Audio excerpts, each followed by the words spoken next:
like this is very intense.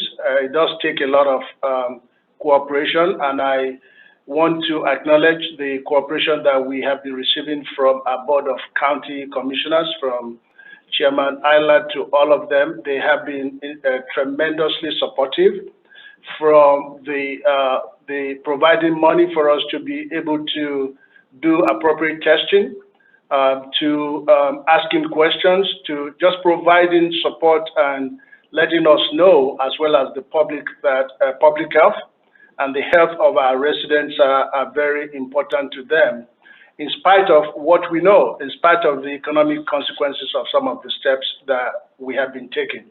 So I do want to say thank you, and we'll continue to work together and make sure that we have this pandemic under control while minimizing the serious consequences on our residents. So we have occasionally and frequently acknowledged the impact of this pandemic. We are approaching this from multiple angles. And one thing that we want to be sure of is that our decisions are based on data. And so we have been collecting a lot of data. We have been doing a lot of testing. And we are going to be sharing some of those with you on a regular basis. So I'm going to ask Ms. Holshu to talk to you about the dashboard that we just recently making available to the public. That will be a source of information to you. And as we go, if we get input or we determine that additional information can be provided through that medium, we will continue to make sure that we consider those and improve on it as we go. Elizabeth? Thank you, Dr. Arreola. So my name is Elizabeth Holshu. I'm an epidemiologist with the Johnson County Department of Health and Environment. And we are very excited to be able to release our dashboard today. We have been working very hard to collect data on individuals who have become ill with coronavirus and have tested positive. And as we've been gathering that, we understand that individuals from our community are interested in what this looks like for Johnson County, where cases are located in our community. And so we're very excited to be able to put this in a public format so that anybody at any point who's interested in the situation in Johnson County around coronavirus can see what is happening in real time. So the way that you can get to the website, the dashboard, is from jocogov.org/coronavirus. That's our main page that not only has the links to our dashboard, but a wealth of other information for individuals who are looking for guidance around this disease. So we currently have 3 different dashboards. The one that I'm going to talk to you about today is labeled Johnson County COVID-19 cases. So when you pull that up, really what we wanted to help people understand is how many cases have we seen? What does that look like over time? And this is going to be really important as we think about lifting stay-at-home orders and trying to get life slowly back to normal. So what you can see on our dashboard on this left-hand side are a couple of different graphs. This top one is the cumulative number of cases that have tested positive, as well as those that have been tested total. So that just means that each day, the number of new cases are added to the numbers before that. And you can see that while we have a little under 320 cases that we have tested positive, we've actually tested a total of about 3,100 tests. So we have about 10% of our tests coming back positive, which is pretty similar to what other jurisdictions have seen. We also really want to look at the onset date. So this is when people actually become sick with symptoms. And the reason why this is so important is there's often a lag time between when an individual becomes sick and when we get them tested and when we find out about those results.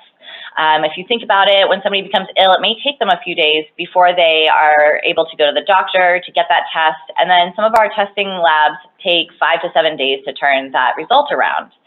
So when we think about how well we're doing at controlling the spread of the disease, what we expect to see is sort of that plateauing. You've heard about this idea of flattening the curve, which really just means that here, instead of it growing exponentially and continuing to go up, we want to see it start to curve off. This is an ongoing investigation. We continue to interview cases as we find out about them. So this graph is delayed by about a week to give us a better view of what's going on in our community. We also know that there's been a huge interest in the location of these cases, and we wanted to produce a map for you that could show you, based on your zip code, how many individuals have tested positive. So that is here on the right-hand side, and you can hover over and see how many cases have tested positive in a zip code.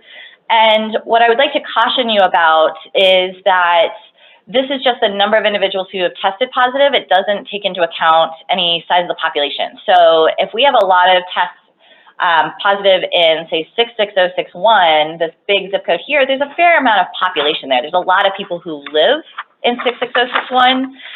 So it's not necessarily how proportional it is or how relative it is to the size of the population. It's just the number of total cases.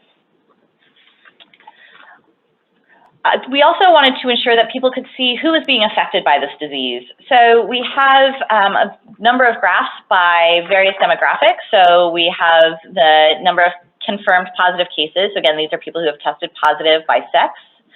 We have individuals' ages and that breakdown. So as you can see with coronavirus, our younger population really isn't being affected as much. We're not seeing a lot of positives there. So maybe not as severe of disease, which is something we've been hearing about throughout the country and world. But as we go up in age, and particularly once we hit that sort of 40 to 49 and above, we start seeing a fair number of cases across the various age groups. We also have information on race and ethnicity. And our white non-Hispanic individuals are testing positive at a pretty high rate. But we're also seeing a number of individuals in our community who are Black or African American testing positive, in particular in relation to what % of the population they are. So in Johnson County, our Black and African American residents are about 4% of our population. But thus far of our cases that we have a known race or ethnicity for, they make up about 10% of our positive cases. We also wanted to show people what kind of symptoms individuals were having for coronavirus in Johnson County. This disease has some atypical presentation, so not always a fever and a cough. We are hearing a wide range of symptoms, and so we thought that this was important to allow residents to see what all are people experiencing in this disease, as well as the types of pre-existing conditions.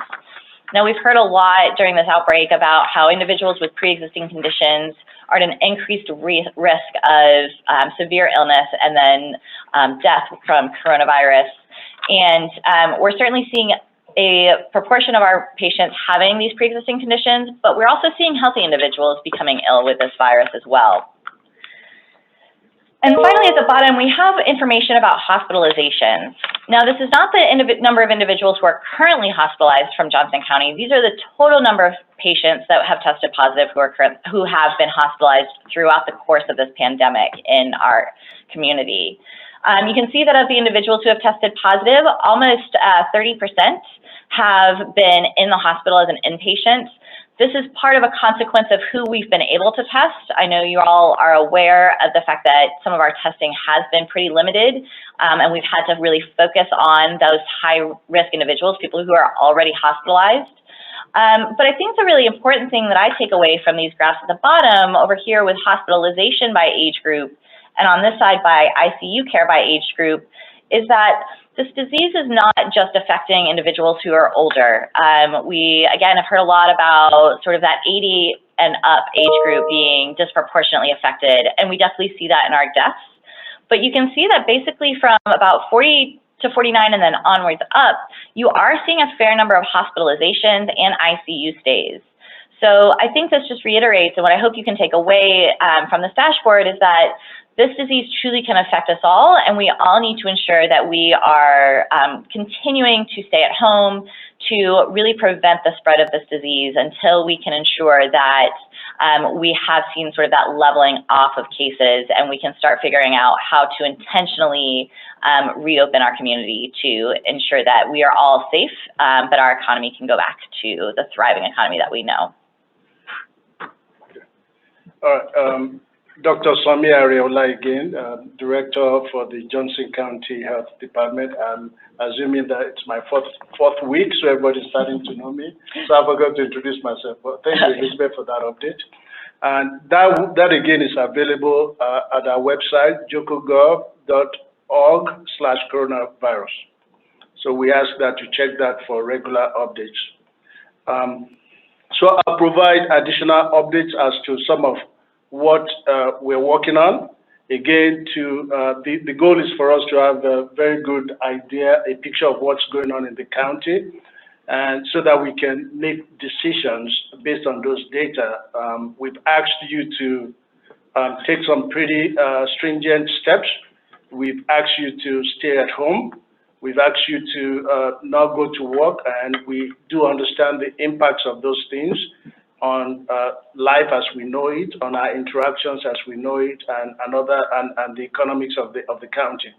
And we don't want to do that unless it's absolutely necessary. We are very appreciative of your cooperation, and we're working very hard to follow the trend of this virus, but to make sure that we only ask for rollback when we are pretty confident that we will not have to go through this again. So one key thing that we've been talking about regularly is that we need to have adequate data from testing. And so last week, we did our first round of community sampling. On Friday, we took samples from 371 of our residents, and that's the first of a few similar events that we would have in the coming weeks. And the results will ultimately be posted on our website and released. But as at this morning, we have results back from about 330 of those 371 samples. 9 were positive, which puts us at about 2.7% positive rate. That's pretty good news. You can look at that from the angle of that's really the group that we've asked to be home for 14 days and longer. That's the group that we've asked to stay home as much as possible. So as expected, the rates are low. If you wonder what will happen to those 9 people that are positive, we will basically do what we typically do in public health. We have reached out to them. We will ask them to isolate again for 14 days. We'll ask them about their contacts, and we'll reach out to their contacts and ask them to quarantine, again, as a way of containing the spread of the virus. We also sent out last week a survey about symptoms in the community. 72,825 of you completed that survey. Very, very impressive. Out of that, 1.5% reported that they have symptoms that are consistent with COVID-19. Again, those are self-reports, and those are really good numbers for us as a county.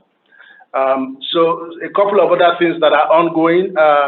We are conducting tests within our first responders, EMS, fire, police. Not widespread testing yet. We're having conversations around that. Those are targeted towards people that might have had exposure to COVID-19 cases, or maybe have other exposures that we want to make sure that they can return to work and they are not spreading the virus. We are also conducting extensive testing around our long-term care facilities. We have had a couple of positive cases in some of those facilities, and we have been addressing those aggressively to curtail the spread. And those are some of our most vulnerable population, and we're working very hard to limit that. I will say that as part of our current broad testing in that group, there's quite a few of them that are returning back to us without positive cases, which is pretty good news. Again for us, we'd like to see that continue. And so looking forward, the key constituent that we are starting to work on beginning this week is conducting broad testing within our essential services workers. Those are people that have been out there keeping us going. They are the delivery drivers. They are the drive-through restaurant workers. They are people that are working in our grocery stores. All of those groups, I think that is a very critical group. And if what we find in that group will give us a very strong indication of the spread in the county. And we do plan to do that in multiple ways and over a couple of times over the next few weeks, so that we can have more data on which to base our decisions on. So in summary, I will say that our tactics appear to have worked pretty well, although it's way too early to definitively say that. Definitely way too early to roll back. We don't want to lose the gains that we have made. So we are continuing to ask you to keep doing the things that you're doing. We're asking you to continue to follow the basic hygiene processes of washing your hands as often as you can, washing them for at least 20 seconds, and making sure that you are reaching all of the crevices and nooks, and I have to use those words, within your hand, and to just dislodge whatever foreign materials you have come in contact with. We're asking you to continue to keep a 6 feet distance from people to reduce your exposure to the virus. We're learning new things about the ease with which this virus can be transmitted. And so keep doing that, whether you are outside of the home or inside the house. We appreciate your efforts in doing that. When you are in grocery stores, we ask that you follow those processes. And when you are unable to wash your hands, there are hand sanitizers that are available. We ask you to do that. And we have been impressed by what we are seeing. We're greeting people in different ways. When we are walking, we are giving people their space. And if we continue to do that, we will continue to build on these gains that our data is showing us that we're making. And if we're able to do some of these tests a couple of more times in the next few weeks, we would have a better confidence as to the data. Obviously, even in rolling back, this is not something that we can do at once. That's something that we have to think out appropriately, again, to make sure that we don't have to do this again and make smart decisions moving forward. We are, again, very appreciative of your support. We ask that you continue to do that by yourself, but also to encourage friends and neighbors to continue to do that. They're very, very important. It is possible that you don't get sick. You may not even show symptoms, but you may transmit this to somebody who is more vulnerable, who is more susceptible to some of the more serious consequences of exposure to COVID-19.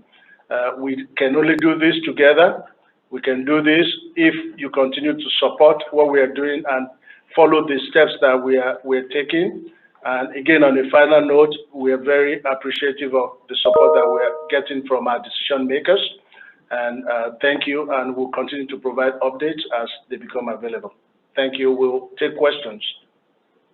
If you have questions, you can either use if you're media, you can ask questions via the Zoom Q&A feature, or you can raise your hand and we can unmute you to ask a question. We're also monitoring